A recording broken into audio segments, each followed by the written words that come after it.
Shalom. Introduction to the Book of Zohar, The Science of Kabbalah, Peticha, by Rav Yehuda Ashlag. The Spiritual Secret of Kabbalah, Volume 1, The Preamble to Wisdom of Kabbalah, will be starting on page 144, 5 Levels of Masach. 17. The three basic definitions are now clear to us. 1. The Or is a direct emanation of a Creator's light, while the Kli is a desire to receive created by the light. The light initially contains an unexpressed desire to receive, but as this desire develops, the vessel Malchut is separated from it. Malchut is called his name Shemo. He and his name are one. The numerical value of the word Shemo is identical to the word Ratzon, desire. His name Shmo, which numerical value is 300 plus 40 plus 6 equals 346, and Ratzon, which numerical value is 200 plus 90 plus 6 plus 50, which is also 346. 346. 2. The 10 Sephirot of the four worlds of Abaya correspond to the four Berinot phase. They must be present in any created being. The desire to receive of the Kli descends from the Creator's level through these four worlds and achieves its full development in our world. 3. The first restriction and the Masach of Berina Dalet bring forth a new vessel instead of Berina Dalet. The vessel is an intention to bestow to the Creator and is called Or Ozer. The quantity of the received light depends on the intensity of the desire. So the two parts of this connection are, one, the vessel that longs for the satiation of the Creator, and the Creator that gives that satiation. There is nothing more. We have to keep it simple to understand the basics of this. So with that said, get rid of all the other external ideas and everything else and just concentrate on your desire to receive and the different levels of that desire in order to climb back into the Creator. It's all about that satiation, that pleasure. Go ahead, Freder. Item 18. We will now clarify the 5 behina of the screen according to which the size of the Kli is changed during the stroke contact with the upper light. After the first restriction, behina Dalet ceases to be a receiving vessel. The reflected light, or Hoser, which rises above the screen because of the stroke contact, now plays that role instead. However, behina Dalet, with its powerful desire to receive, has to accompany the Or Hoser. Without it, the Or Hoser is absolutely unable to be a vessel of reception. Remember the situation between the host and his guest. The guest's force of refusal to eat has become a receiving vessel, taking on the role of hunger, which lost that function because of shame. During that refusal, receiving actually turns into an act of giving. However, we cannot say that this guest has no need for the usual vessels of receiving. Without them, he will not be able to please the host by eating his delicacies. By way of refusal, hunger, the desire to receive, acquires a new form, a desire to receive for the sake of bestowing to the host, the Creator. Shame has now become a merit. It turns out that the usual vessels of reception keep functioning as before, but acquire a new intention, i.e., to receive for the Creator's sake. The coarseness of behina Dalet, the state of being opposite to the Creator, prevents it now from being a receiving vessel. So essentially, the vessel still has to receive. This is the nature of everything, but it's going to take on a new type of reception. When we see there was an explanation given prior in the book about a guest and a host eating, and probably most of you are familiar with the story. But the idea is that the the host prepares an elaborate meal and then invites the guest over to eat everything that the guest would ever possibly want, spread out on an entire table, and sat the guest down and said, just dig in, it's all yours. I just want you to just enjoy. The guest then has a problem with this because there's some amount of questioning, there's some amount of shame that's involved with just taking this food, and the guest has an issue with this. So the guest sort of refuses and says, this doesn't feel right for me. I don't feel like I just want to, you cooked all of this stuff and now I'm just going to feed my face, and this doesn't make sense. It doesn't feel good inside. Something's wrong here. And so what happens is the host then tells the guest that I've prepared all this stuff for you and I want you to eat it. And if you don't eat it, then you're actually causing me distress, because my whole joy is in seeing you enjoy the meal. And if you don't enjoy the meal, then I'm going to I'll fall apart here. I've spent all this time for you. So now the host can then start eating, but the guest, I'm sorry, is eating because he knows that it's making the host feel good. So both parties are winning in this case. The host and the guest, the host still sees the guest eat, and the guest still eats and enjoys, but enjoys for the sake of the host. And you have this perfect unified connection here. I know it's a temporal way to explain it, but the vessel goes through the same property. The vessel in Chokmah takes the light unadulterated, just takes the light, no problem. As it moves over and starts to change its quality to Binah, suddenly it puts its hands up and says, wait a minute, I don't want to just take your energy from you. I want to understand what's happening here. As Bina realizes that this can't work because the vessel's a desire to receive, it can't just refuse to take light, it has to take light, it's its nature. It then goes into what's called the state of Tiferet, or the Bihina Gimel. And this state is where the vessel says, okay, I'll take what you have, but I'm only doing it for you. The next full state is Bihina Dalet, the final state. And this state is where the vessel takes just to take. It realizes that I'm just a vessel of reception, and this is the way I'm created, and I'm going to take everything. I'm going to take it in a dual role. I'm taking everything you have, and I'm taking it egoistically. This is the final state of the development of the desire. The idea in Kabbalah is to reconcile these to the degree that we really want to become work in more a uniform fashion with the Creator. We want to have a better, more equalized relationship with the Creator.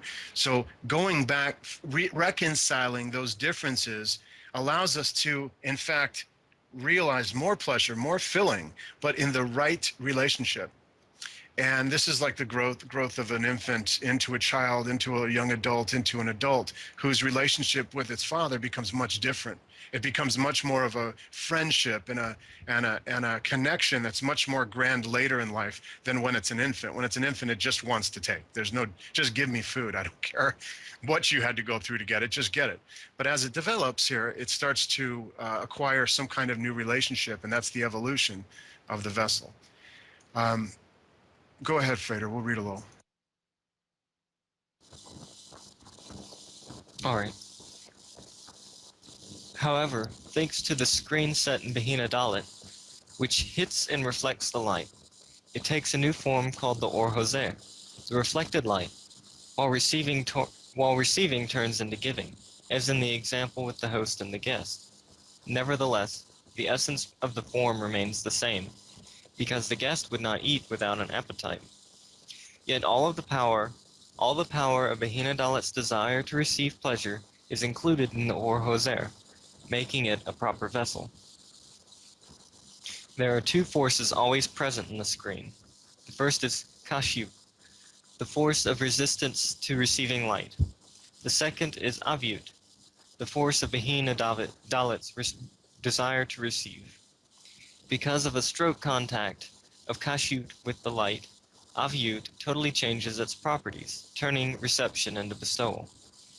The two forces function in all 5 parts of the screen: Keter, Chokmah, Bina, Tiferet, and Malhut. Okay, so that in Abia, there's actually let's let, I think if you don't understand Kashut and the Avyut, then Philippe can help us really understand what those terms are. Philippe, can you do that? Yeah, I also have the Hebrew version here. Kashiut is from caché, hard, difficult. That's why you use the resistance. It's opposing to it. It's opposing its force to it. And Aviut is when it's more coarser here. It's in the fitness, but there is some. It's no more resistance, but there is some impurity within it. If that make it clear. Yeah, that's great. Thank you. So these two words are pretty vital in understanding Kabbalah, because one is my desire, my pulling, and my need, and the other is my resistance. These two parts are working with each other in order to accept and bestow, to take in and to give away, and to moderate these two left and right polarities. To the degree that I'm able to synchronize these two and keep them together in a certain way is the degree to which I climb up the parts of theme. Because we know that in Abia, the upper Partsuf and the lower Partsuf mingle together differently than they do in the world of AK. In the world of, not Nicodim, in the world of Atzilut, Abia, the Partsufim are mingled between the Galgadanayim of the lower one and the Hop of the upper one. And this simply means that as I draw, we'll go into exact here, because I think we should talk about exactly how this practicality works in a minute. But as I draw together and become similar like the upper one's lower part, I then get pulled up into it. So my degree of working with this pleasure and bestowal, taking and giving and reconciling these two pleasures, or these two types of forces, my willingness to accept it, my desire to accept it, and my desire to resist it, I climb. This is the magic behind Kabbalah. This is also the magic behind alchemy. There's no difference. So when I work this way and I understand this inner energy, this inner pleasure, this inner light, I can climb up the parts of fame. And this is the very nature of how we return up the ladder. The very way we work with our vessels in order to climb to higher degrees spiritually. And as we make this connection between the lower and upper parts of theme, and we get lifted up up the steps of this ladder. In other words, each partsuf, there's a degree which is called revelation. It's like we hear in it's like a spiritual barrier that I'm trying to climb up to and penetrate. And this is where we have this idea of revelation. So to the degree that I understand how to work with these forces, it's very important to understand how to work with these forces, is the degree to which I move and make steps forward or steps upward toward this barrier. And we'll go into this, I think, in a little while and talk about this more practically so that we can actually see what they mean by this, because this isn't about eating a cookie, or this isn't about somehow I receive, I have to work with pleasure from reading out of some books or something like this. That's not pleasure. That's just, it's very, that has nothing to do with what they're really talking about when we speak about the Great Arcanum. They're talking about a specific working with light, pleasure, and the lower desire of Bihina Dalit, the lowest desire, which is considered the world for the full development of the vessel. And this process is a very exacting process. When we read Talmud Osir, we see that the book is telling us exact steps to doing this one after the other. So this isn't some kind of generic fairy language that we're trying to cling to. This is a practical process. And as we start to delve into this, we see this practical process come to life, and it becomes a regular application that we can utilize. And we forget that. We forget that Kabbalah isn't just a philosophy that we just hold on to. And yes, I know some books and I've read some things and I can tell you all about Avyut, and I can tell you about the breaking of the vessels, and I can tell you about the upper worlds, and who cares? So what? So you've memorized books. What difference does this make? How does this bring you closer to this higher spiritual state that the rabbis have told us about? Because there's behind it the application of it. And that's where we're getting to more and more each day, is coming to reveal application and actual attainment of the levels that the rabbis had worked so tirelessly to bring to us. If they weren't trying to give us an application, and if they weren't trying to tell us how to actually achieve these states, all of their efforts would be for naught. Because heaven forbid they spend hundreds and hundreds of years of passing information to us just so we can learn some more intellectual knowledge. This is nonsense. There has to be a realization of this state, and we'll get to that. So read a little more, Frater, if you would. Sure thing. The five parts are in the screen through which it receives the light. 5 Zivage de Haka. The Or Hoser is not a genuine vessel. It can only assist in receiving of the light. The desire to receive pleasure, Behina Dalit, which was a vessel before the first restriction, still retains that role, only its intention changes. Okay, so Philippe, help us with the striking of the screen. That's what we're talking here. The zivug of the akar, the striking is the union of the screen. It's like it's Roma, Bina, then Tiferet and Malrut. That are, if we look into the when you look into the tree of life, right? You have a Keter, then you have a Bina, and you have a Roma into the left. Well, if you look at it into the left, and the Bina into your right. And when you go down, Tiferet is usually in the middle, and it expands after to Malrut into its bottom. So the connection between those two create that third line, and that's what they're telling me. The zivug is suddenly those two cohorts from the Bina and the Roma permit into their union to get to Tiferet and to get down to Malrut. I don't know if people have the picture of a tree of life. You can see it in this way, how the paths are connected. And do you want to expand on it more? Or? No, that's perfect. Yeah, I think I like how you said that there's two principal forces, like Philippe mentioned. So we have that creates a third kind of force, this middle force. The one gives, the other takes, and then all of a sudden there's this refusal or returning, and it creates this polarity or meter in between these two right and left forces. And you can look at it kind of that way, to where this if we talk about the screen itself for a minute, the Masach, right? We have this screen. This screen is this middle line. The screen is sort of saying, I want, and there's a desire below, and you're giving me, but this middle line, this screen idea, or this repelling of light, is this force that I can sort of manipulate back and forth in order to cause different reconciliation between the two polarities. So it's the way that I control, or some type of tool that I use in order to drive the force between two types of seemingly two types of energy. And the way that I manipulate this through my efforts creates within me closer or further away attributes to the part Sufim that's above me or below me. And based on how I make those attributes, I climb or fall. So my driving of this ship depends entirely on this screen and the way that the light strikes, and I work with it, and I repel or attract it. This is sort of my way of working with the light. And to the degree that I work closer to the properties of the Partsuf above me, is the degree that the light will pull me upwards, and will sort of correct and cleanse my vessel, so that I can then take the next step after this. So all right, so let's leave it there. We'll go. I'm trying to not jump into everything at once here, so let's just keep reading, I think. The larger man's egoism, the more light he is able to receive, provided there is a screen matching his egoism. Instead of resenting his unworthy desires, man should only ask the Creator for a screen that will correct those desires by making them altruistic.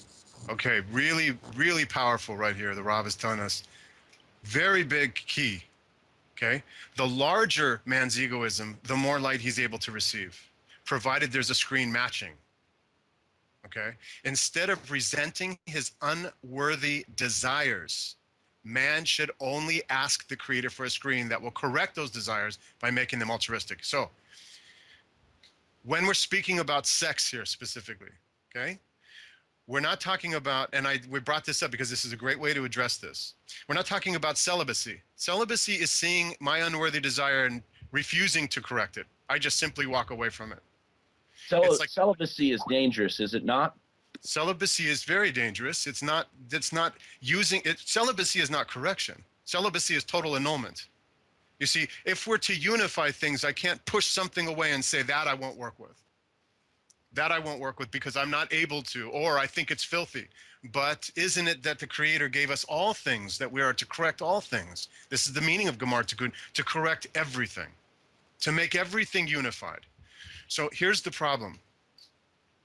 I can't have celibacy because celibacy is not, I can go on, we can talk about this for a long time. If you notice, there's a reason, well, let me not jump ahead here. I have to pull my own reins back for a minute. Okay, so let's just take the idea of sex as an example here. I can't refuse to have my sexual energy. And let's not even talk physically. Let's talk about it just internally here. Sexual energy is everything. It's the spark of God that we can that is within us, that allows us to create actual life. This is the very spark that seed that we're to work with. And that seed cannot be just refused. I have to work with it, meaning I have to allow that seed to generate more and more of a closer relationship with the Creator. Okay? And as the Rav says here, it's our unworthy desires that we basically want to resent, we can't. We have to correct. Okay? So he's speaking about these pleasures. He's speaking about the fact that we have got to take everything that the Creator gives us in terms of these pleasures and transmute them. They have to be transmuted. Okay? And in an effort to transmute them, I reach higher levels of spiritual connectedness, which is actually pleasure. Okay? It's actually pleasure. So, but see, we don't see it this way, okay? Because everything we see we call bitter is actually sweet, and sweet we call bitter. We're all confused. We're all confused. We have two ways of looking at this energy. We look at sexual energy two ways, and the religions have done a good job in really twisting us up here. Either we look at sexual energy as disgusting, filthy, and we have to run from it, or we look at it as no big deal and we waste it.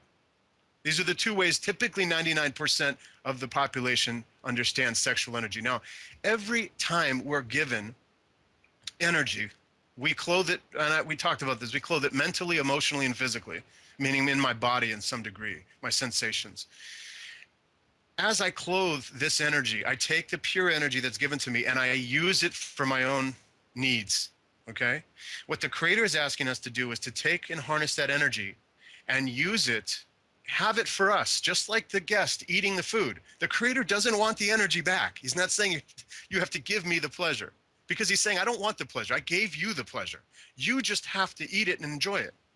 But our problem is we don't know how this relationship works, because when we eat, quote unquote, the food, we have shame. This shame it's called shame, but it's really a destruction of our inner resources. It's a destruction of our inner properties. It's a sensation we have when we abuse the sexual nature that creates in us all kinds of malfunction. It's just a biomechanical problem. The rabbis have, and universally the sages have used words to clothe this idea, okay? And they've sort of hinted at it and given us clues, but they've left the gates not locked, but closed. So while we run around trying to hug trees and how am I bestowing? What does this mean? What the hell is going on here? They're talking about a specific method. Okay, we know it's called the Great Arcanum. It's a specific method, and it's been tucked away for a long time, and it's still completely misunderstood. The idea here with every single parts of theme is for me to draw. I must draw pleasure. I must attract pleasure in an effort to bestow it. And bestowing it means only my intention toward it changes, but not my connection with it, because I'm not actually giving it anywhere. I'm not bestowing it to the Creator. It says here specifically, the host doesn't need it. The host only wants us to have it. So bestowal here merely means the change of my intention. And that intention goes back to the process that Kabbalah speaks about, which is utilizing energy within to draw me closer to the Creator. This is the process, okay? This is the actual secret arcanum. So in order to do this process, I have to understand what it is that I want to achieve. So we'll go into this more, okay? But I want to just sort of set the table there, because it's time now that I think people in general are starting to get an idea, and it's starting people coming awake to the fact that these esoteric wisdom are all pointing in the same direction. I've been saying this for a long time, but I don't think people generally weren't prepared for it. Everyone wants to think that Hermeticism or alchemy or Kabbalah or the yogis, everyone's in a different path. This is utterly nonsense. There isn't 7 gods and 7 different pathways to get to these 7 gods. There's one God, one path, and one process. The benefit to Kabbalah, okay, is that Kabbalah is very exacting and precise. It tells us exactly what to do. The problem with Kabbalah is that it's hidden behind some language and terms that have to be penetrated to understand. The same way we see with alchemy. Alchemy is very effective. It's the same process, but it's hidden behind so much garbage and clothing that we literally pull our hair out trying to figure out what these guys are saying, okay? In the yogic circles, okay, we see that this wisdom is coming back out now. We're hearing about it a little bit more. Not really understood, but we're hearing about it a little more and more now today. Why I go back to Kabbalah, so Kabbalah is my first love and will always be my first love, is because the sages in Kabbalah have outlined it exactly. And as long as we can learn to understand what they're saying, we can see it comes to life. It blossoms and blooms like a rose, okay? So I want to try to get there with you guys. I want to try to get there today, okay? But we'll do the best we can. But I want to try to start to unpeel some of these onion layers so that we can find what these guys are really getting at. So we'll take it one step at a time here. So let's read a little more, Frater, and we'll keep diving in. Absolutely. Oftentimes we know neither what motivates our actions nor what our real desires are. Sometimes we feel a need for something but have no idea what it is. Man is in a constant dreamlike state until Kabbalah wakes him up and opens his eyes. Initially, we do not even possess a genuine desire to receive pleasure. Kabbalah works with the spiritual desires, which are much more powerful than those of our world are. Thanks to the Klee's new intention, the desire to receive obtains a new form, a desire to bestow, or more precisely, a desire to receive for the sake of the Creator. Man now starts receiving in order to please the Creator. Upon discovering the difference between his own properties and the Creator's, Behina Dalit feels shame. The screen set up by Malhut reflects the light and thus changes the intention. The essence of the desire to receive remains, but now it is receiving for the Creator's sake. Okay, so let's, and just bear with me while I, like a little child, make up some ideas here. And, if it resonates, great. If it doesn't, well, then let it go. But we say Creator here, okay?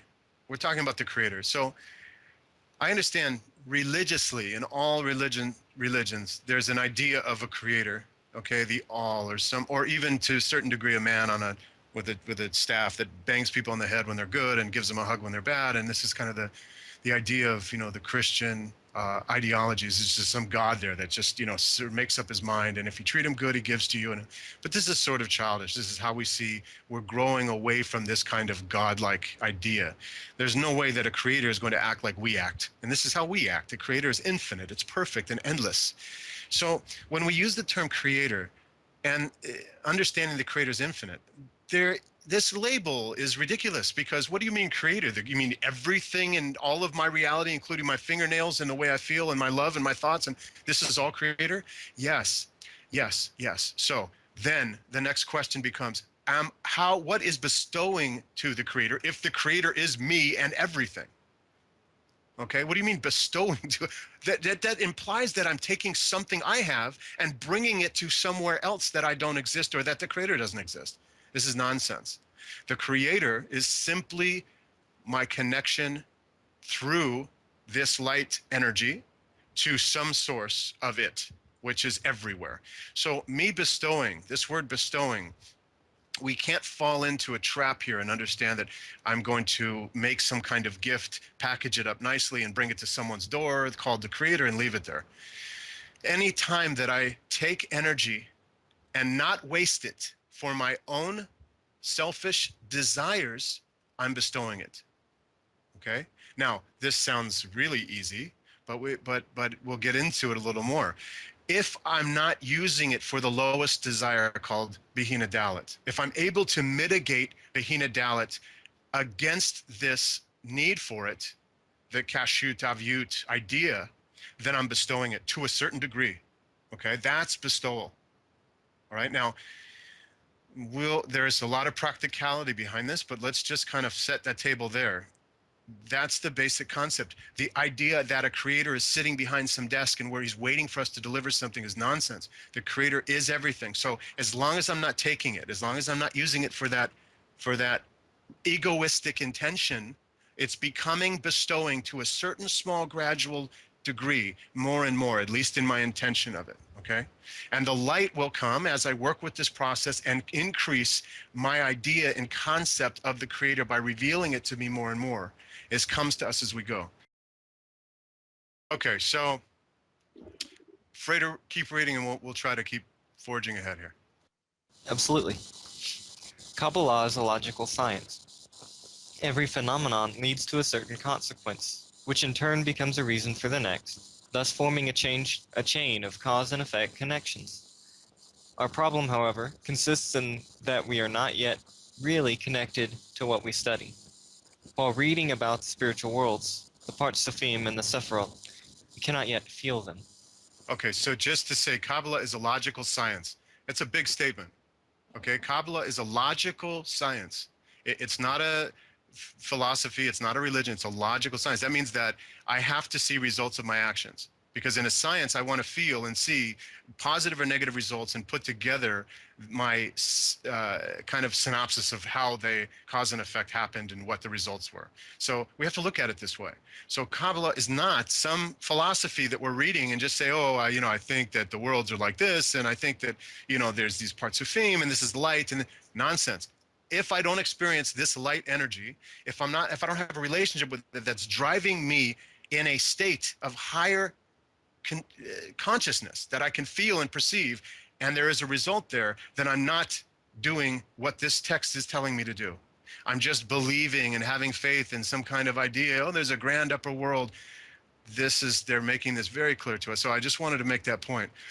Cause and consequence is important as well, because I have to be able to see the results of my actions internally now, because we know Kabbalah is all about the internal.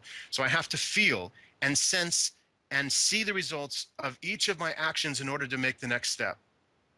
Okay, and so far 99% of the Kabbalists are studying texts and just sort of having a philosophy and not applying and realizing any part of this science. Okay, so the Ari would turn over in his grave, because this is not what it's for. This is what religion is for.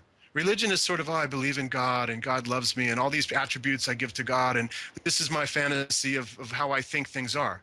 That's great. Have faith and do that stuff, but this is not the science of alchemy or Kabbalah. These are sciences that want to show us exact progress. We have to see results, or the effort has been no good, and we have to check another path. So I just want to make that clear. So the Rav is telling us this. We should listen to him. So go ahead, Frieder. There are two levels in Kabbalah studies. The first is for beginners, when there is no sensation of the material studied. After further study, though, a Kabbalist receives a feeling for the phenomena in terms described in the book. One should point out that the light is actually motionless. It neither enters anything nor exits from anywhere. However, depending upon its inner properties, the vessel feels the light differently, distinguishing it in different tastes or pleasures. If the vessel enjoys direct reception of the light, then such pleasure is called Or Chokmah. If the creation receives pleasure from the likeness of its properties to those of the Creator, then this kind of delight is called Or Hasadim. The alternate reception of either Or Chokmah or Or Hasadim creates movement. Okay, this is so again, they say in one hand there's one energy, it doesn't move in or out at all, it's up to us, but there's two types of light. So it says if the vessel enjoys direct reception of light, it's called Or Chokmah. Now, direct reception of the light is pleasure, right? And that pleasure is called Or Chokmah, the sensation that we receive directly. If I can make, in the degree that I bestow back or push back some type of force here, I'm creating another kind of pleasure called or hasadim. The alternative reception, the alternative reception of either hor hakma or hasadim creates movement. So I'm going back and forth, adjusting and moving, right? This will become clearer as we go forward, but this again relates to sort of a sliding scales up and down, the sort of tools that I'm using, and the way in which I create different types of closeness and distance from these upper parts of Fim, or this higher state.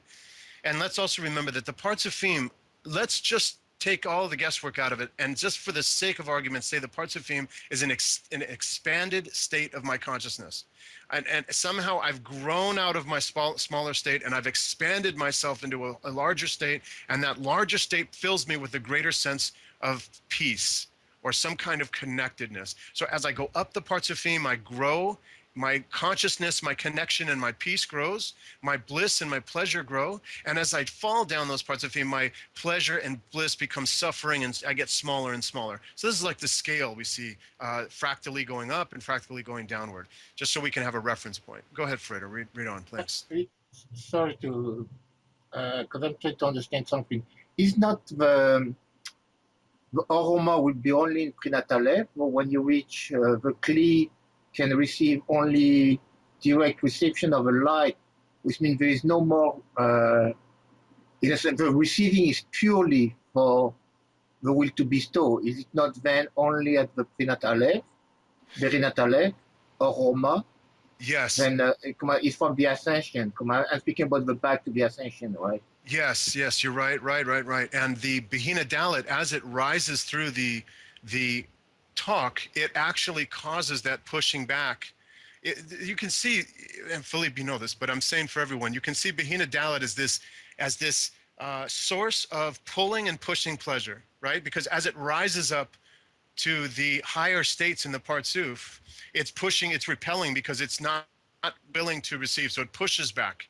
That's why there's two Malhuts, one in the Rosh and one in the talk. There's two, and they work in different ways. One is inside the body of the Partsuf, and one's inside the brain of the Partsuf, the Rosh, the head. And it controls what level of pleasure fills that degree, and it also controls what level of screen or what level of repulsion, because there's a restriction on it. So it's pushing away and it's pulling based on how far away, like a rubber band, it's pulling and pushing, and it's creating this idea of driving forward and driving backwards based on its ability to draw and repel and draw and repel. And this action is causing some kind of similarity when it gets to a certain state of giving or trying to push. It gets to a state that's similar to the upper state, and then it merges with the upper state. So as I work with this pleasure, this sensation of desire within me, I'm able to adjust myself within and create a connection with the higher state that then lifts me up. And when I get lifted up, this is the light actually lifting me and cleansing me and correcting me into a higher state. And each time I'm able to do this process of pushing and pulling and correcting and moving this sensation of pleasure and how far I drive it, because remember, it's based on my desire. The more desire I have, the more I can pull down light, the more light I can bestow if my screen is strong enough. If my screen's not strong enough, it's over. Okay? So based on my ability to control this and my desire to draw it, to actually use Bihina Dala to draw and fill the Partsuf, and my ability to resist it is the degree which I climb in what Baal Salam is calling the spirit. Okay, so we're gonna get into this more and more and make this really clear, because the problem is that we first, for most people, Kabbalah speaks in languages that we don't have a connection to intimately, and second, we have to try to use our imagination to understand what's going on. But there should not be an imagination. There should be a scientific process. Okay, I need to draw pleasure and I need to give pleasure, but I'm not giving pleasure outside of me. I'm giving pleasure within me. What does this mean here? Right? It's made it very clear. My degree to desire is my degree to climb. Very, very clear. Okay. So we'll get into this, but this is like, we have to break this down to the very simple, because they're telling us that it's simple. So we'll figure it out. We're going to keep going here a little bit more. So read on, Frater. When man starts on a spiritual path, he initially realizes how evil his nature is. This thought leads him to the beginning of correction. As a result, he ascends, starts feeling more and more subtle influences of the supreme forces. The light descending from the Creator after the first restriction represents a narrow ray of light coming down from infinity to the central point of the universe. All spiritual worlds, A.K. and Abia, are dressed onto this ray. From the point of the Creator's influence, we are at the very center of all the worlds. The Creator's personal providence is implemented with the help of the light ray. This ray descends to a certain soul, dressing it in all the worlds, starting from Adam Kadmon, A.K., then continuing to Absolute Beriah, Yetzirah, and the outermost, Asiya. A common person differs from a Kabbalist by the fact that he has no screen, hence he cannot feel, reflect the light, or create his own spiritual vessel. Such a vessel is Tak, the inner part of the Partsuf where the creation receives the Creator's light. Strictly speaking, what we call the Creator is his light, since we are unable to attain the Creator's essence. Okay, so just real quick. A common person differs from a Kabbalist by the fact that he has no screen. Hence, he cannot feel, reflect the light, or create his own spiritual vessel. Okay, so the difference between a Kabbalist and a person is a person receives pleasure and just enjoys it. But isn't a Kabbalist also receiving pleasure and enjoying it as well? So, in fact, we were just told that a Kabbalist has to grow its desire. A Kabbalist wants to use that desire in greater strength in order to climb. Okay? More that I can draw into my Kli, the more I can, quote unquote, bestow. And this drives me up. We know that the Kashyut and Avyut of Galgat is 4-4. And we know the little Partsuf, the Katnu Partsuf, like in Zon, is 1-1, little. I can only take a little pleasure and I can only bestow a little pleasure. Okay? I don't have the strength to desire the pleasure, and of the pleasure that I do desire, it's all I can give. So the goal is to desire more, to bring down more light, to fill the Partsuf, to increase the size of the Partsuf, so I can bring more pleasure into the Partsuf. Because if I do that, then I can bestow greater pleasure. Okay? This is the science here. So the difference between a normal person is they only receive a little part of light, they enjoy it, and it's gone.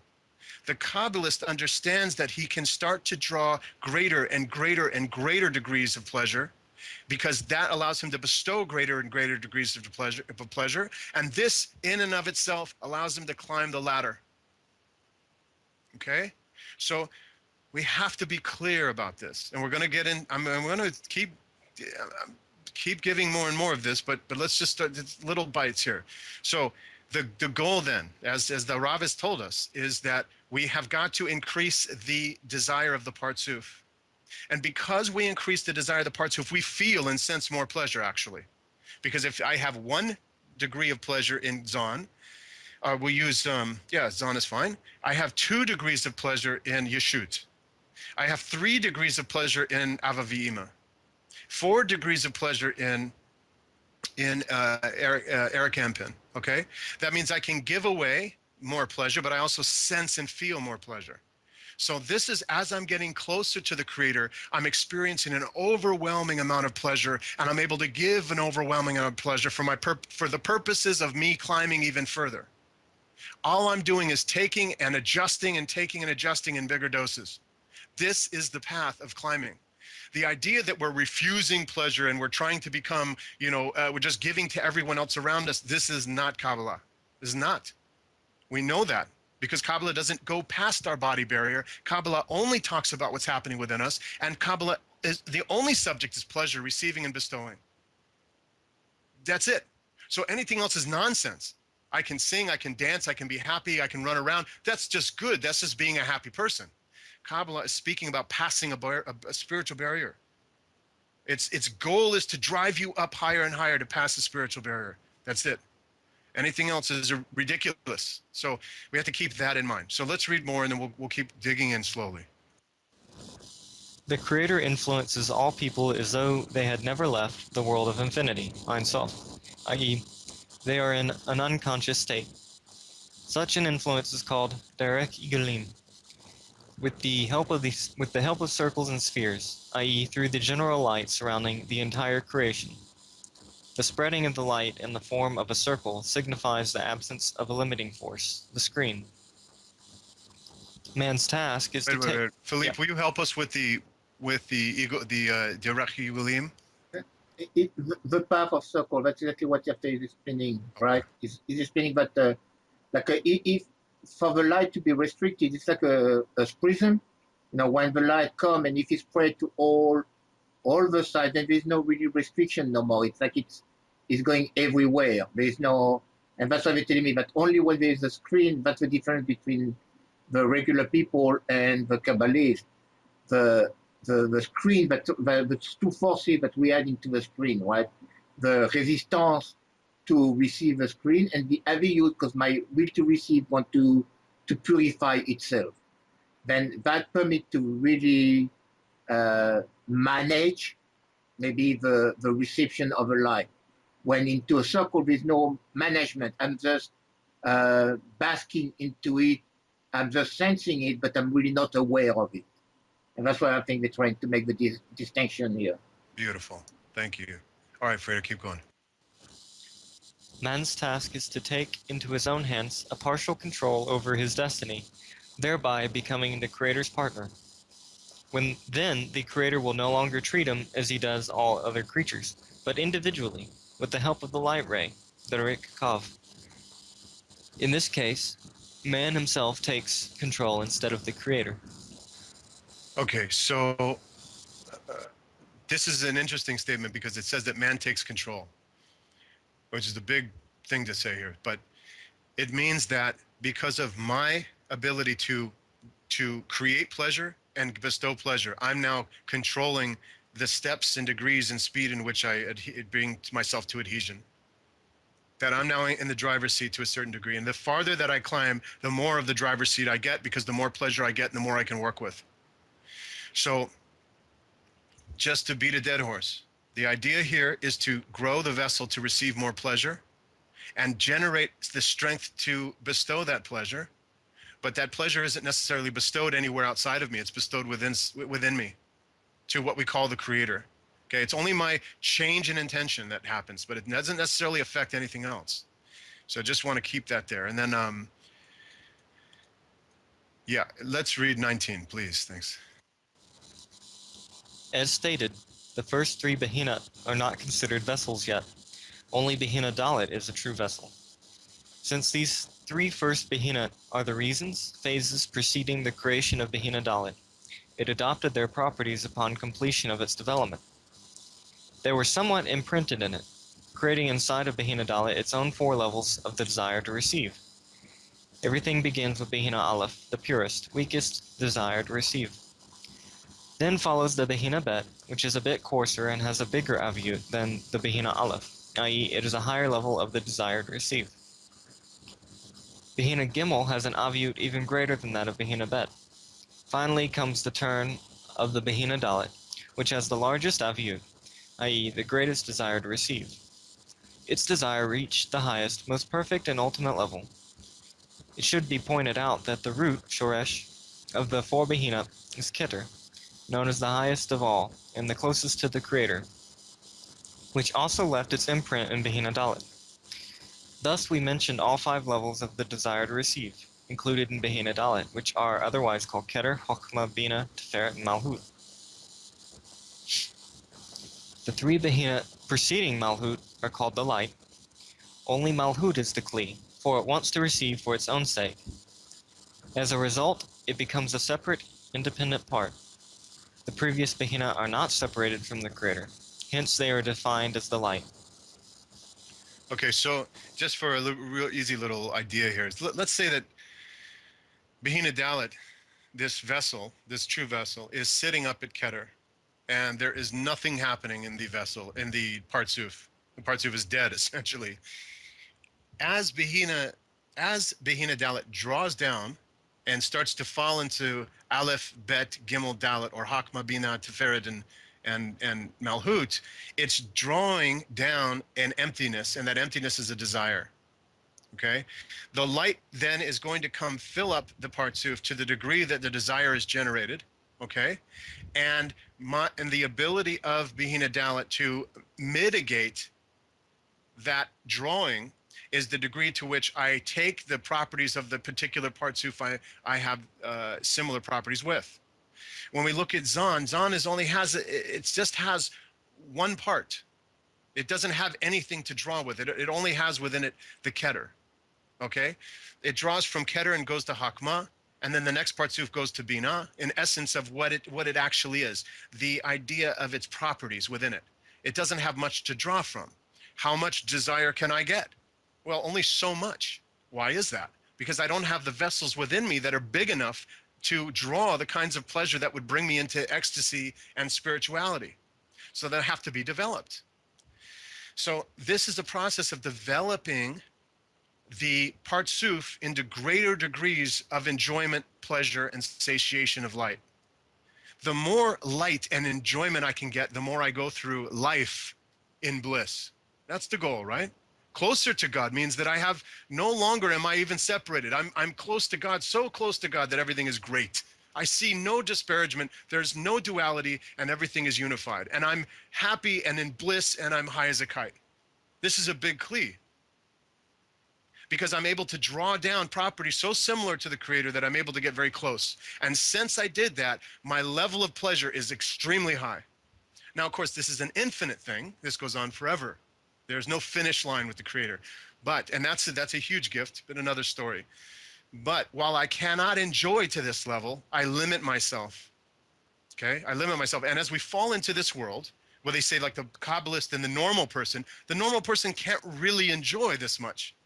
The normal person can't really have this kind of relationship because there's so much disparagement in the amount of pleasure it can receive and the amount of pleasure the higher parts of it can receive, that this is suffering.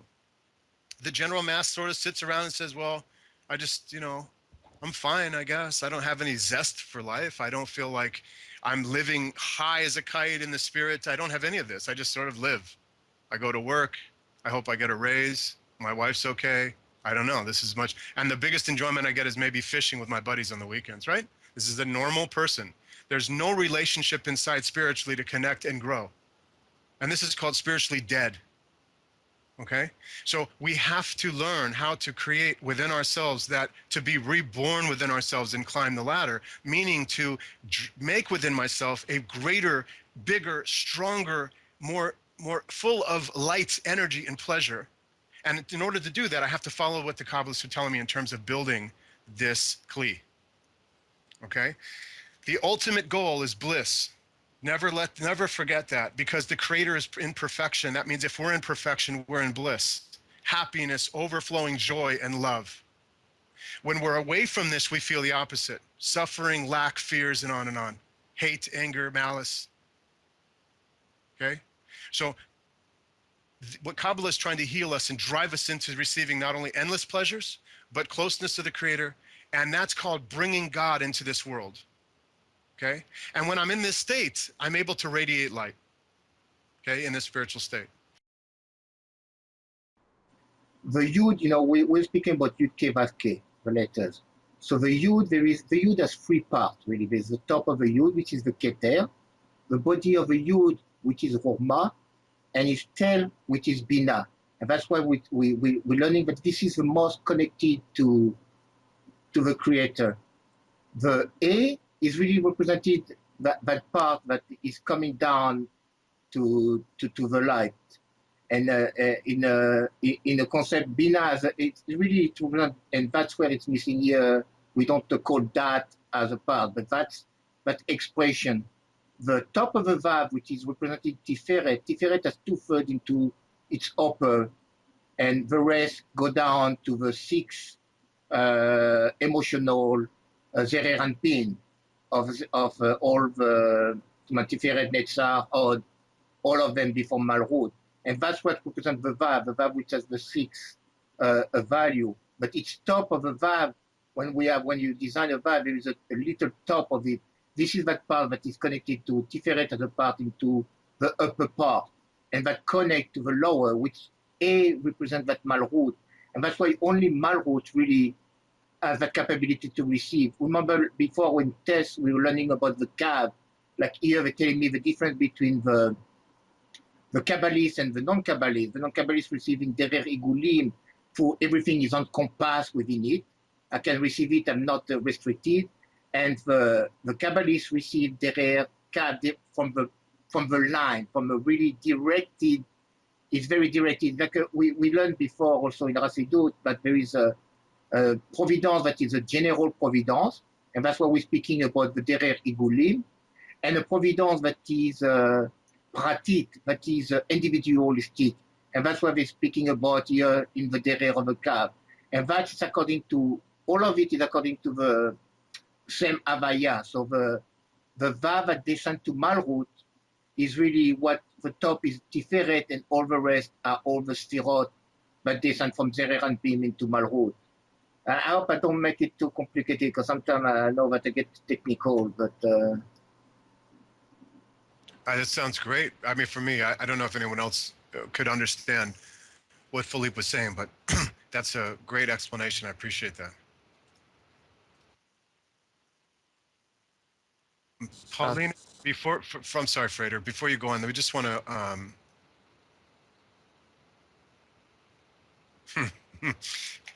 all right. Paulina, it's actually a fantastic question, and it's the key question. I'm just not going to answer it just yet, but I like it. It's a good question. Hold on a sec, though. Frater, keep going when you have a chance.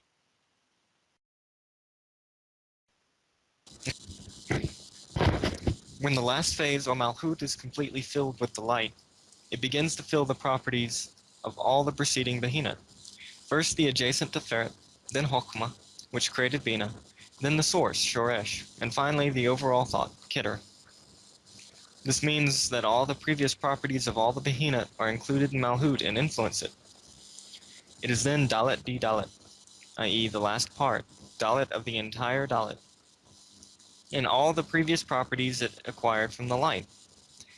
Apprehending the light that fills it, Behina Dalet attains the Creator's greatness.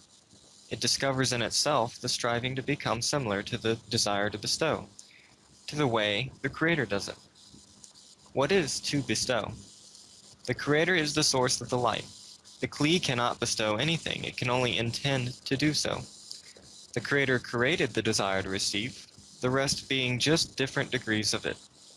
Only an intention can change from for one's sake to for the sake of the Creator. Okay, where were we here? Oh, what is it to bestow? Yeah, this is a good portion. Okay, so Paulina asked this question too. So what is, and I'm sure everyone's thinking the same thing. What is the screen? What does this mean? So, okay, let's think for a minute together as a group here. It says specifically here that the Kli, the desire, can't bestow anything. Okay, the period. Now this goes back to the idea that the Kli is a desire to receive. End of story. The Kli doesn't become God. It's not that we. This is why I always go back to saying we are not God. This is a wrong thinking. This is ridiculous. When people say, well, I am God, watching myself, have an experience, this is nonsense. No, we're not. We are desired to receive. We're opposite of God. But through the ability to create this screen and change our intention, we slowly attain the properties of God in larger degrees. But this path is infinite, so we never really become God. We just grow into God constantly. Our expansion of our being grows. That's all. But what does it mean then, bestowing, right? So it says the Creator created the desire to receive. The rest is just different degrees of it. Period. That's right there. The Creator created the desire to receive. The rest are just different degrees. So my desire to receive creates within me the desire to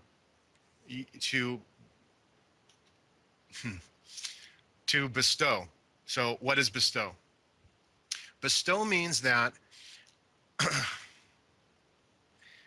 Within myself, I accept the pleasure in a specific state, in the right kind of state.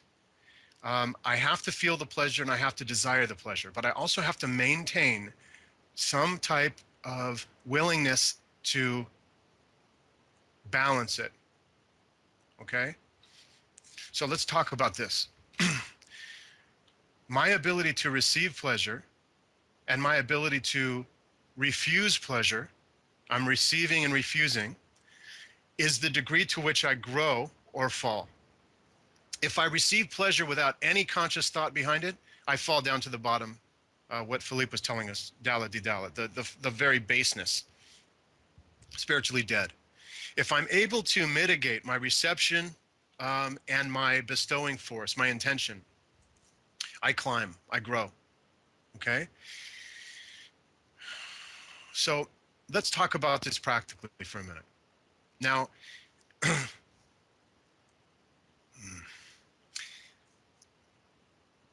this doesn't relate to eating cake because there's no real desire in eating cake. This is like these are outside things. I have sensed that cake is good and I'm trying to bestow cake. This is nonsense. Trying to bestow hugs and all of this other thing is nonsense because they're directed the wrong way. We don't understand. The strongest pleasure in all of the parts of Fim, in all of the vessel, all the Sfirot, is the lowest, and it's called the kingdom, Malhut. It's the driving pressure that needs and desires below, okay? In our body, we see this as sort of like where our feet are. We call it the earth, the entire body. The next Sfirot is called Yasad. We know this is the sexual degree. This is the sexual center. It's always represented by the reproductive organs. And the reason that they always consider Yasad the first gate is because we draw the strongest desires here. That's obviously the sexual desire runs the whole earth. We get up in the morning and brush our teeth because of sex. Whether we believe it or not, we want to try to impress. Sexual desire is the desire that clothes all other types of desires. We want a nice car, more money, more power, more influence. Everything is based on our connection and attraction to the opposite sex, because that's our union. That's our longing or union that we see in the world itself, even though it has nothing to do with our return. The return is all internal. So if I understand how to utilize these forces within myself and the desire to receive and drawing down light and the desire to mitigate that so that I don't create some type of breaking in my vessels and I don't create some type of reception for ego, to the degree that I'm able to pull pleasure and give pleasure, pull pleasure and give pleasure, is the degree that I can make adjustments in myself and climb up the spiritual parts of Fim. The only way that I can get from one Partsuf to another is by making my vessel similar to the higher Partsuf. And the higher Partsuf is 1 degree stronger in desire and 1 degree stronger in Masach. Right? We know this. They're telling us this. So in order for me to get to that higher state, I have to be able to desire more and give in a stronger way. Okay? And for now, let's leave it there. Read a little bit more. Philippe, do you want to say something? No, that's okay. I was just thinking about it. It will complicate it a little too much. So I'm good for now. I let it as it is. Thanks. Yeah, I'm trying to keep it really, really, really simple. So I'm sorry about that, guys, but I'm just trying to make it real simple so we can look at it from a real baby view and sort of grasp on deeper as we go. So, Fredo, read a little. What is the difference between Avyut Keter and Avyut Bina? Are they not both called the desire to bestow? Keter is the desire to give. Chokmah receives. Bina, upon receiving the light, returns it to the Creator. This can be understood from the example taken from the Mishnah. Man studies the Torah for the sake of the Creator. Means that he refuses to receive anything that corresponds to Avyut Keter. The Torah secrets are revealed to him, means that he did not ask for this, but received them from above. from Behina Chokhmah. Upon receiving, man has to overcome himself and say, I refuse it because all I want is to bestow. Now look what a difference it makes. Man wishes to give after receiving the light or before receiving it.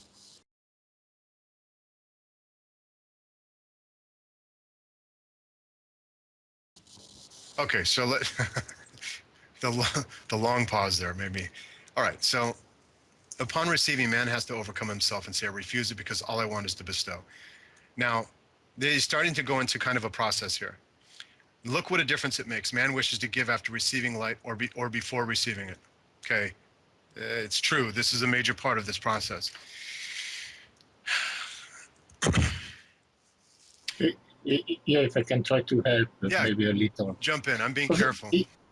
It's almost easy in a sense before I receive anything to say I don't want to receive it. I haven't had so much of a test, right? It's like if I said, oh, I'm gonna study for the sake of Torah, and I don't want to receive any pleasure of it.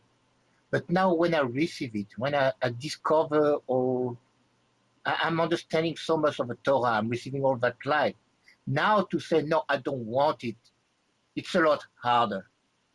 It's going to demand a much higher intention from me. It's going to demand that refusal is really where when we're speaking about my resistance has to be the strongest. Because I have so much enjoyment from it. Well, what do you mean? I like, I feel that I get that knowledge, I get all the sensation that Torah suddenly is clear to me and everything, and I don't want it.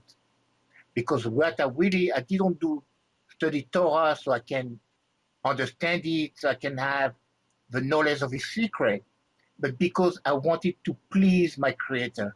Because I know that the creator in his terminology, but really it was only for that sake to bestow. And that's what they're telling me here.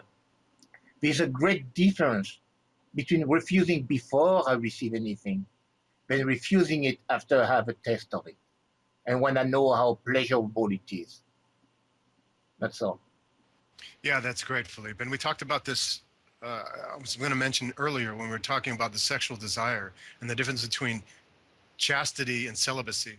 It's easy for me to say, I bestow all of my sexual energy to God because I haven't used any of it. What am I giving to the Creator? What am I bestowing? I'm not bestowing anything because I'm not feeling anything. There's no desire.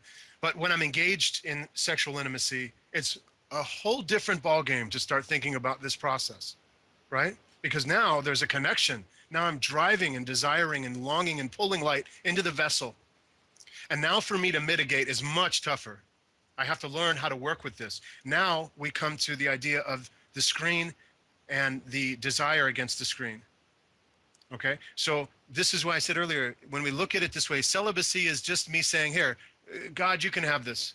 It's nothing to me, so I'm giving you nothing. But when I'm actually engaged in this process, it's a much different thing because now I have to learn how to create within myself the different levels of maintaining some kind of balance that's in the right kind of centered state.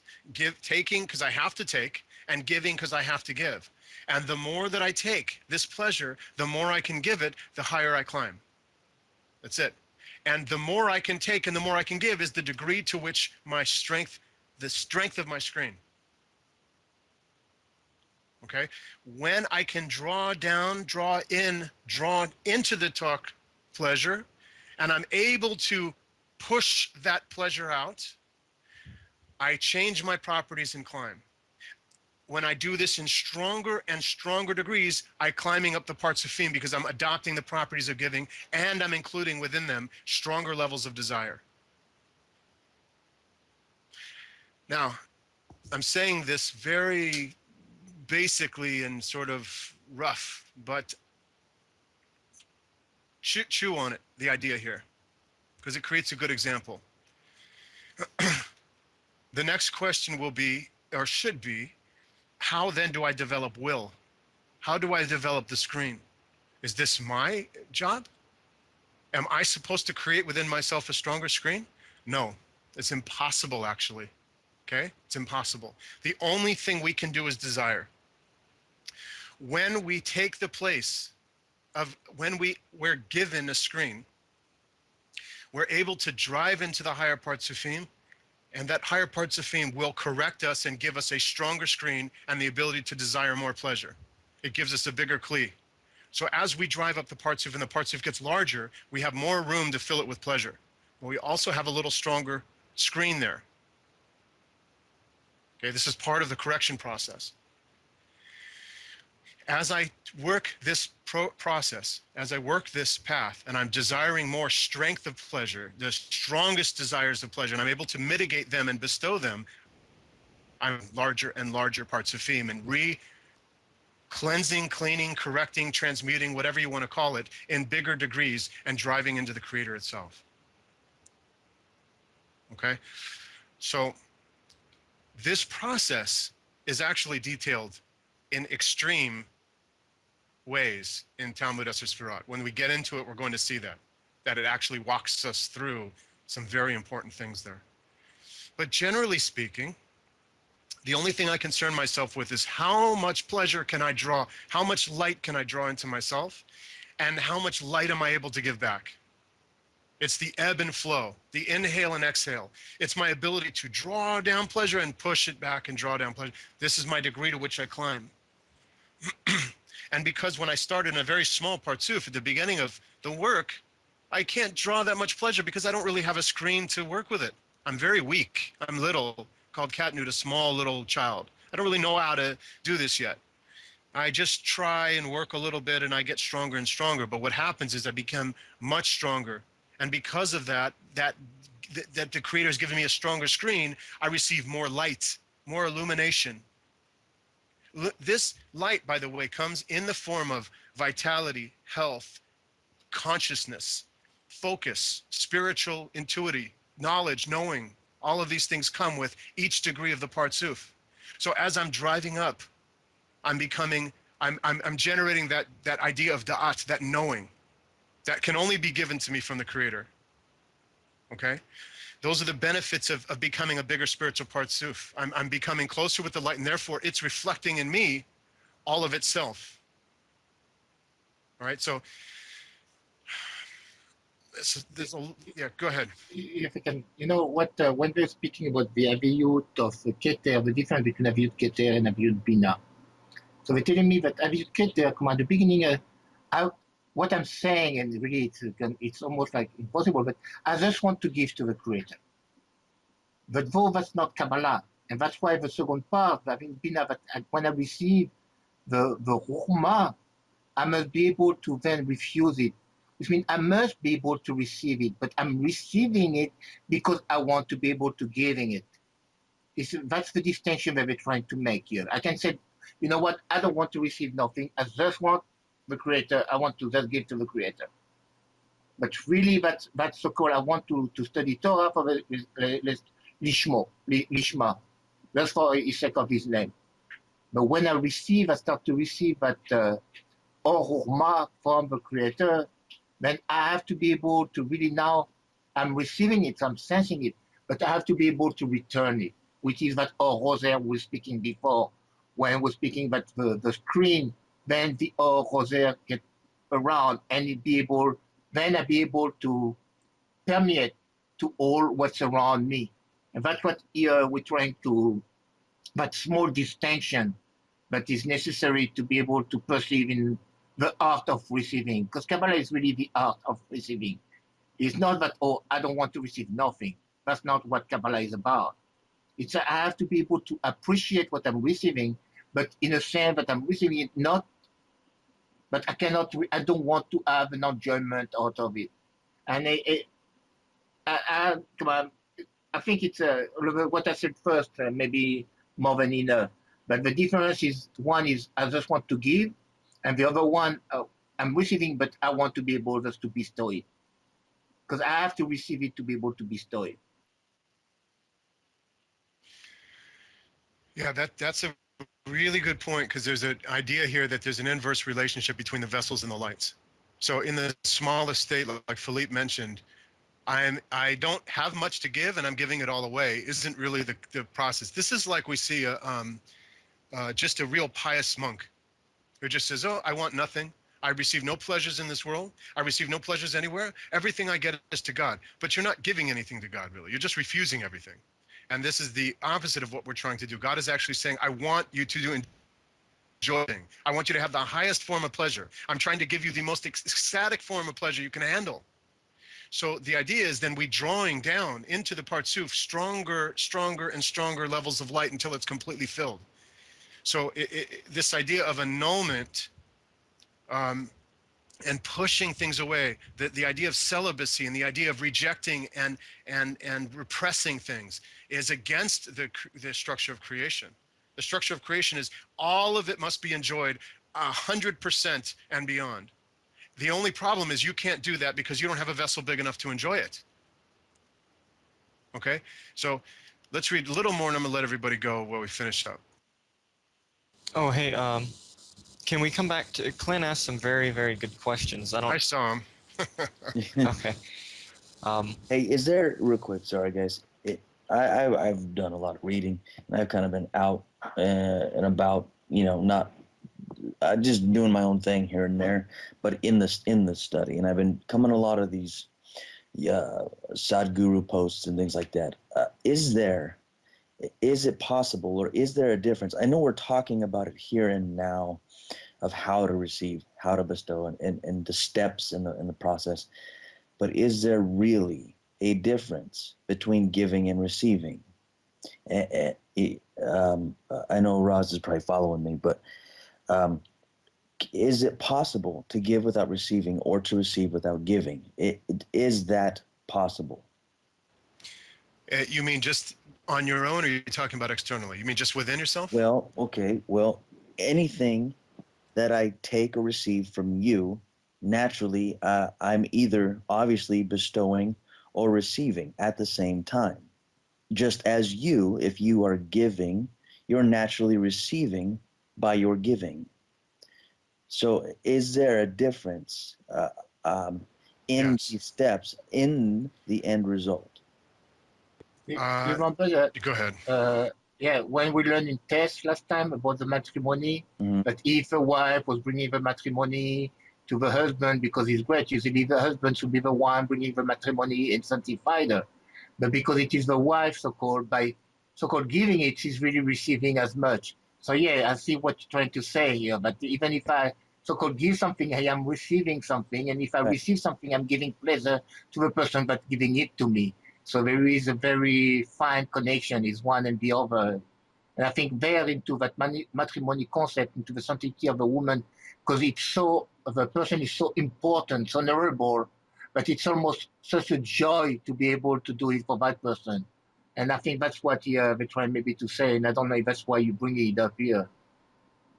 Okay. Yeah, there's an idea of different states in the parts of Fim that allow us to give and allow us to take. Either way, you have to remember the Partsuf, the Kli is always taking, has to take, always receives. The idea that I'm giving to receive, or I'm receiving to give, is all reception. It's all reception, right? So that I can't work any other way than this. I can't just do something completely for no reason behind it. And the reason, quote unquote, is our reception of pleasure. But all of these states happen within us. All of these states happen within us. This isn't a way for me to give somebody something physically outside of myself and have it apply this way. It's not really what Kabbalah is speaking about. That when I give a present to my daughter, I'm giving the present to my daughter and it brings me joy. When my daughter gives me a present, it brings me joy. Okay? Either way, I have to have joy there. I'm not going to hand her a rock and stare at her. There's just no reason. There's nothing for her. There's nothing for me. There's no reason for this. Okay? So this purposeless. Depending if it's a diamond, man. Well, okay. Let me use another.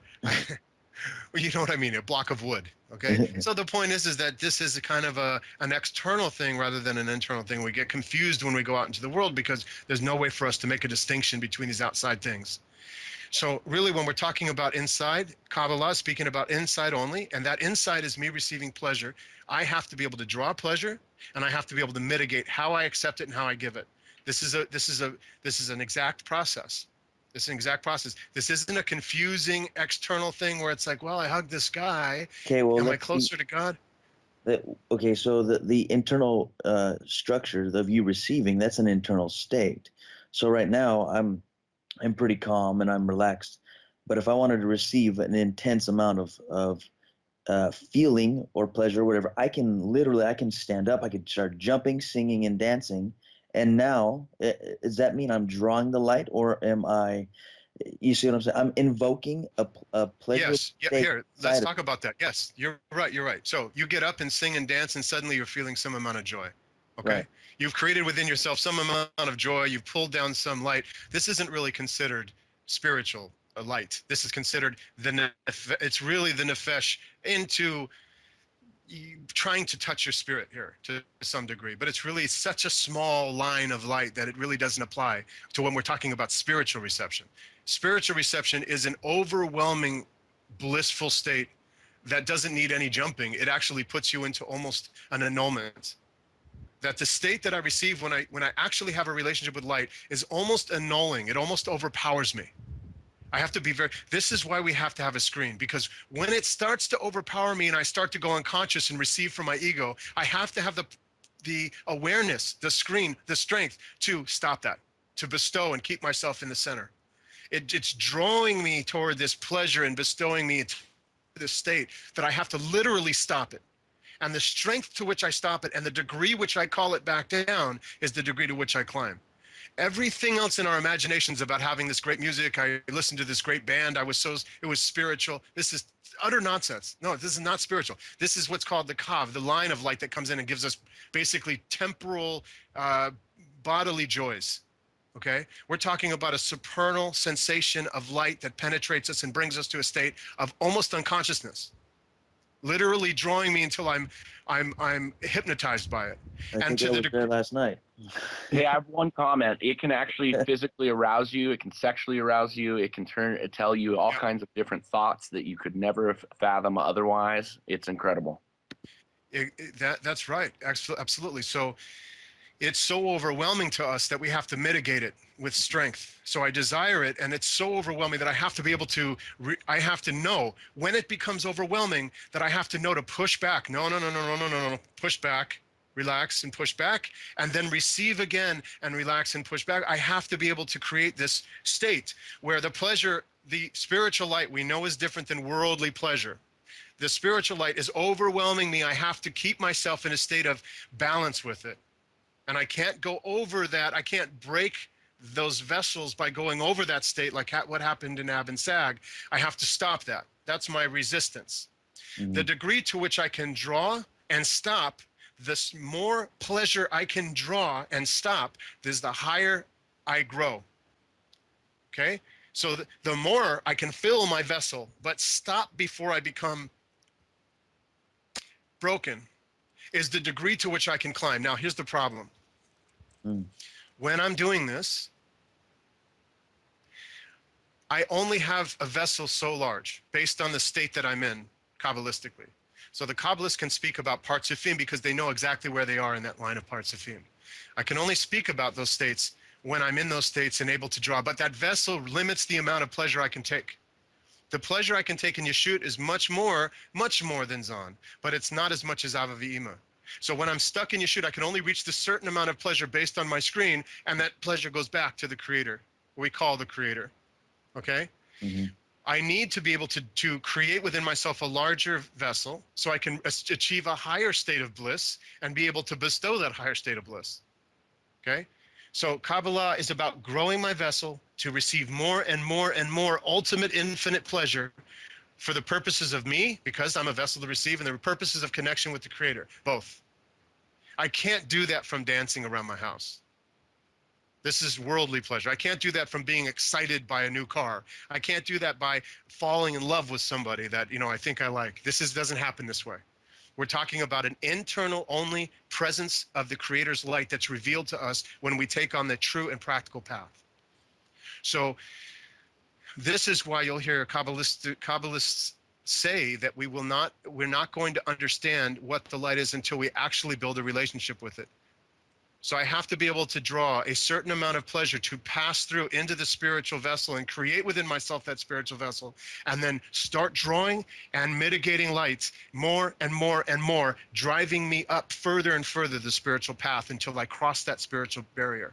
And what I'm saying is, this is a very definite and exact process that doesn't leave anything up to the imagination once we start to uncover what the words are telling us.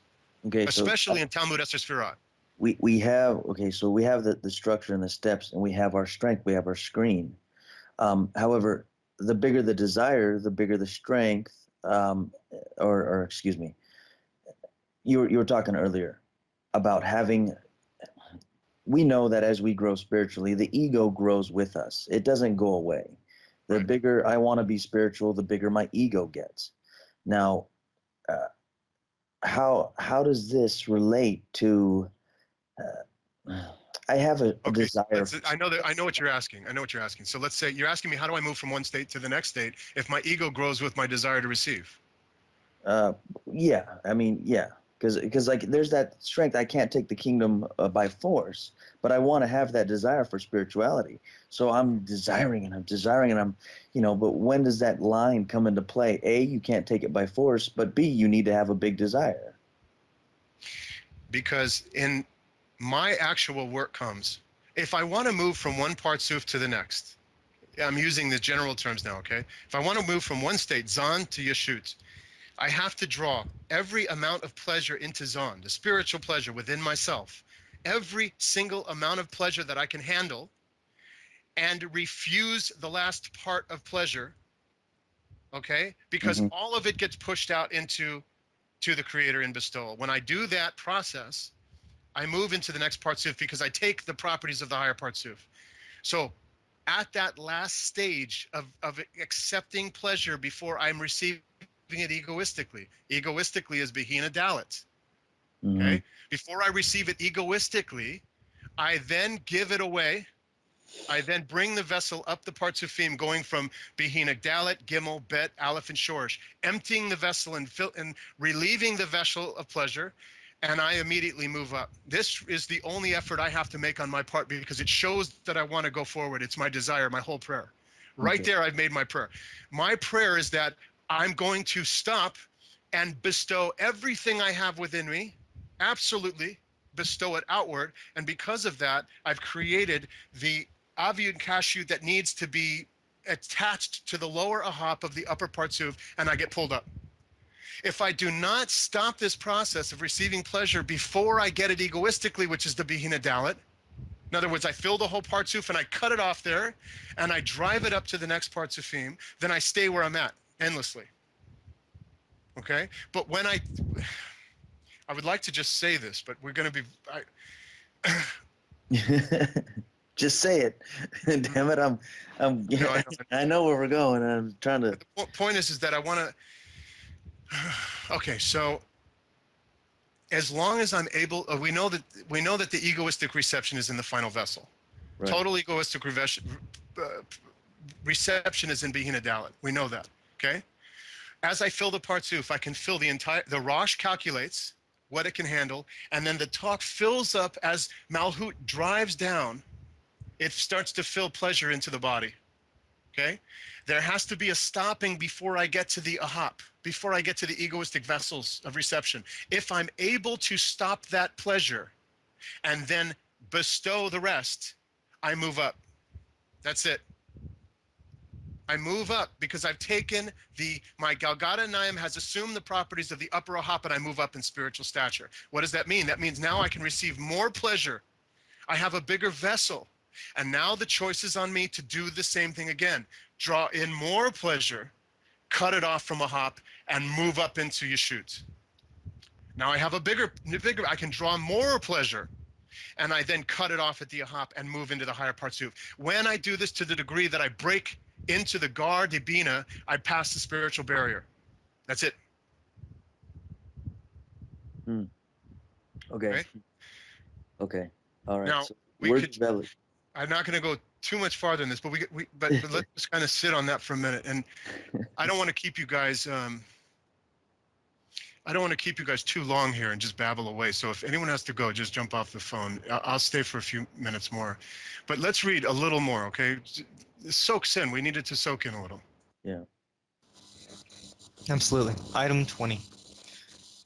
The 5 levels of the desire to receive included in Behina Dalet are called by the names of the 10 Sephiroth of the upper light because Behina Dalet was a vessel receiving this light before Tzimtzum Aleph. He and his name are one. All the worlds, the entire universe, was included in Behina Dalet of the direct light, Malhut of the world of infinity. Each Behina contained in Malhut adopted the properties of the corresponding Behina in the 10 Sephiroth of the upper light. Behina Shorish of the Behina Dalet adopted the properties of Keter, dressed in it, one of the 10 Sephiroth of the upper light. Behina Aleph of the Behina Dalet dressed into the light of Chokmah of the 10 Sephiroth, and so on. Even after Tzimtzum Aleph, when Behina Dalet ceased to be a vessel of reception, its 5 levels of the desire to receive still bear the names of the 5 Sephiroth, Keter, Chokmah, Bina, Tiferet, and Malhut. We are Behina Dalet D Dalet, whereas all the preceding 4 Sephiroth are the worlds. By interacting with the worlds, we can receive their properties in order to correct the Behina Dalet. All the worlds are inside of us, as well as all spiritual work. Our task is to feel the Creator's light, as Malhut did in the world of infinity, and thus get corrected. What does it mean that Behina Dalet attains the properties of the preceding Behina? It means that it begins to feel that, with the exception of the desire to receive, there is also the desire to bestow, which was absent in it. Malhut still wants to receive pleasure, however, it is now imbued with the desire to give, i.e. it strives now to receive delight from giving. Okay, so this is just Behina Dalet, literally saying, I'm going, in the lowest state for Behina Dalet just wants to take. Remember, there's just its egoistic reception. It's totally and utterly doesn't care about the relationship, whatever the Creator does. It walks around the world taking whatever it can take selfishly. This is total egoism. So when I want to have a pizza, I have a pizza. When I want to yell at somebody, I yell at somebody. When I want to take something, when I want more money, when I want it, I just take whatever sensations come to me without any conscious idea about what's happening. Okay? But when I take a step into the next Behina, it's Behina Gimel. Suddenly I have this ability where I know I have to receive and I want to receive, but I want to try to bestow. And this is a spiritual degree. The problem is that the Partsuf, representative of the largest Partsuf called Golgotha in the top of AK, I'm only this very small piece of that. I'm not able to really take that much pleasure to bestow. Like, I mean, what can I take? I have no vessels. I mean, I can, what am I doing here? Like, I can feel like Joe said, like I feel like I want to go to Magic Mountain. What do I do with this pleasure I feel? Okay? I feel like I want to just try to experience this great chocolate cake and I want to give it to God. Okay? I don't really have any way to attract pleasure. What happens is, as we work and break into what's called the great arcanum, the mystery behind all of this idea, is that we start to realize there is a method for which I can take the strongest pleasure available to me and I can work with that pleasure. And if I can take a hold of that pleasure, even in what I feel like is the highest degree of my strength, and somehow not allow it to penetrate that egoistic vessel, and I can mitigate that, I can start my climb. Okay? That's all there is to it. It's not, okay? So, in order for me to give, I have to give something, right? So they always hear the Rav say, with what would you give, right? So I have to draw and attract and bring into the Partsuf pleasure. I have to do that. Without it, I have nothing to show that I have the intention to bestow.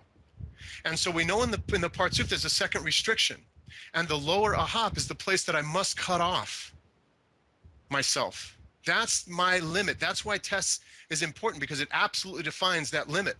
When I understand how that limit relates to me, I can then cut that pleasure off and literally climb the ladder as fast as I want to climb, based on my strength to bestow.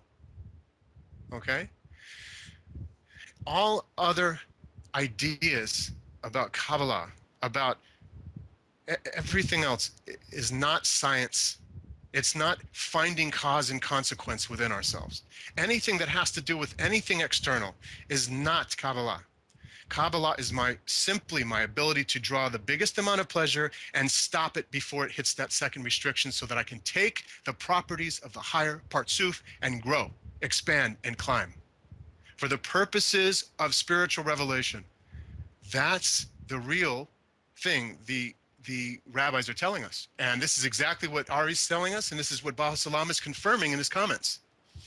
And this is one of the reasons why you hear the Baal Salam getting so frustrated with the Kabbalists while he went and visited around the world in Israel and ended up in New York, where he was frustrated because they didn't grasp the basic science. They thought it was about memorizing holy texts. And he was getting frustrated, saying, you're missing the whole point. Judaism is about Judaism. Kabbalah is the deepest science of it. And it's not an extension of just becoming a better rabbi. It's about entering the spiritual world.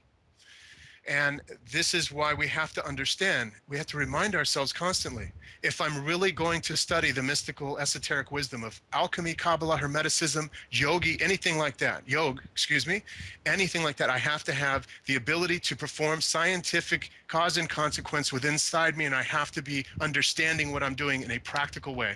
If I'm not doing that, it's philosophy, it's belief, it's dogma, and it's no good. That's not what it's about. Okay? So, without saying this thing I'm trying to explain to you, I'm giving you little bits of information that maybe you can apply to your lives. And soon enough, we're going to delve into the ABCs, okay? So is there any questions? So the breaking of the vessel is kind of what happens when you start, once you develop the screen and you've learned this game, so to speak, of reception and bestowal. The breaking of the vessel will happen once that first bit of egoistic reception comes in, whether you're aware or not. Is that correct? That the minute that we allow the vessels in this, now this is only the world of Abiyah here.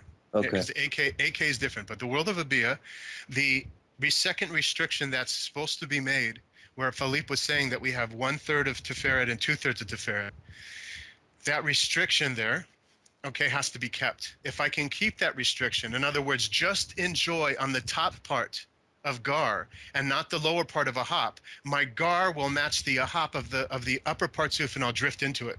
I'll expand. And I'll be able to actually one spherat more grow my vessel and then attach to that. Okay, so that's how I'm growing. But I have to understand a couple things. Where is the second restriction? How does it apply to me inside? And where am I stopping this pleasure from penetrating? Because this is a science. I have to know exactly where am I stopping the pleasure and how is this happening. So am I doing this with a calculating mind? Well, the Rosh calculates this process because this process becomes my understanding of how much I can take in terms of pleasure and how much I should bestow. In other words, bestowing means that I'm stopping at a certain point, and that is my desire to grow. When I say I refuse this pleasure in this area, I refuse it. Okay, at that point, that's my desire saying I won't accept pleasure here because I want to be like the bigger one. Then I grow into the bigger partsuf, and now I can take my desires even larger. I can enjoy more because I have a bigger vessel. But if I maintain that second restriction there in the higher partsuf, Yizan, Yeshud, Avavi, Imar, Kampen, all the way through a Tik, I'm able to hold that restriction firm by my will. And every time I do that, I draw more pleasure. I also draw a bigger restriction of pleasure. At the same time, I'm allowing it to fill, I'm drawing it down, and I'm stopping it and pushing it out. And I'm drawing it down, and I'm filling it, I'm stopping it and pushing it out. And there's a specific manner in which I do this that's explained very, very detailed by the Ari, by Baal Salam as well in the commentaries, that show me this process drives me higher and higher. And as I get higher and higher, I eventually break what they call the barrier. All right, how does that affect your consciousness?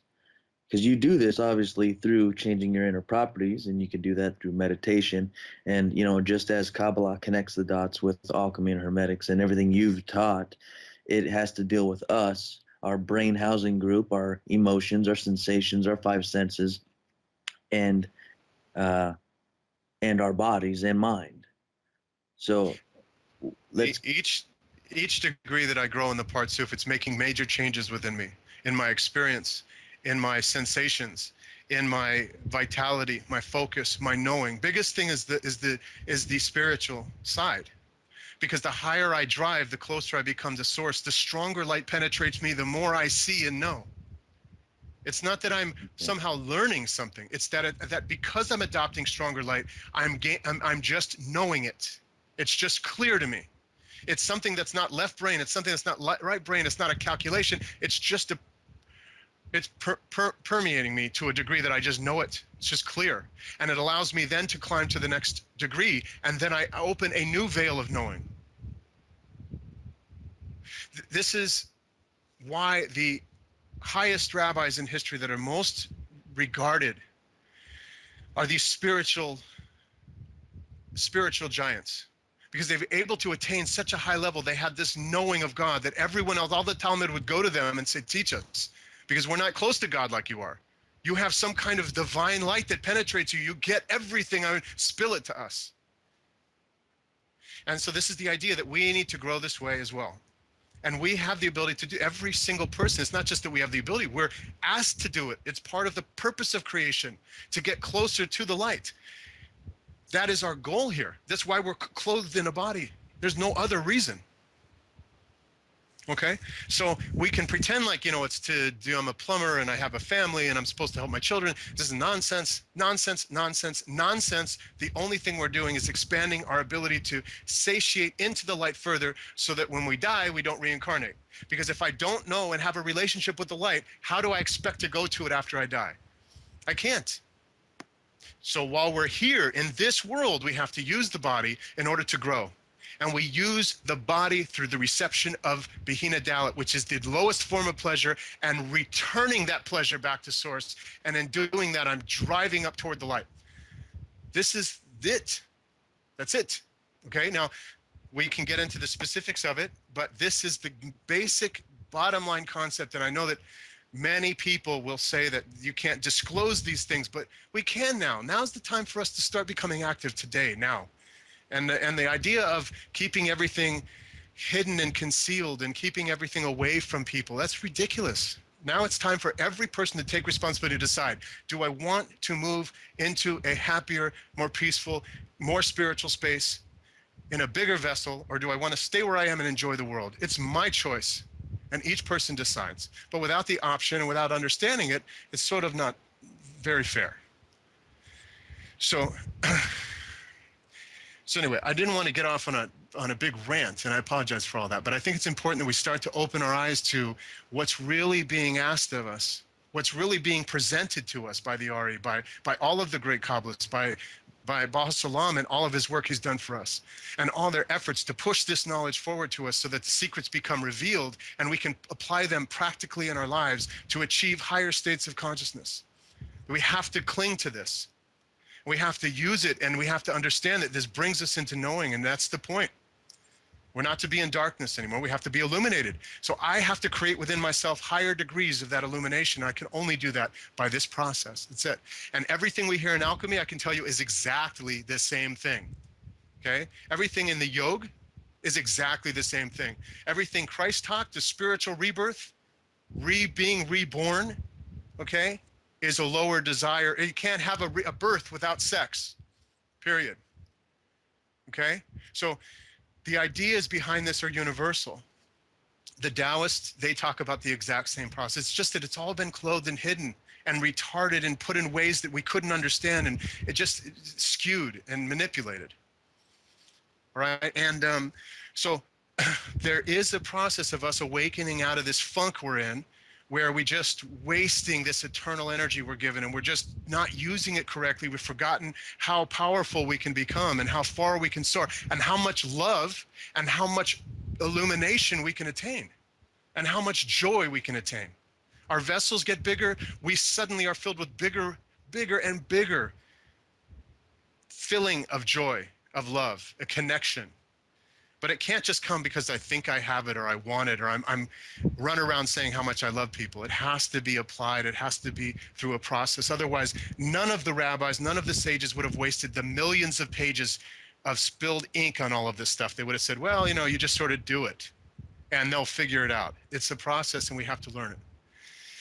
And so anyway, I don't want to keep going on about it. Is there any questions that we have before we?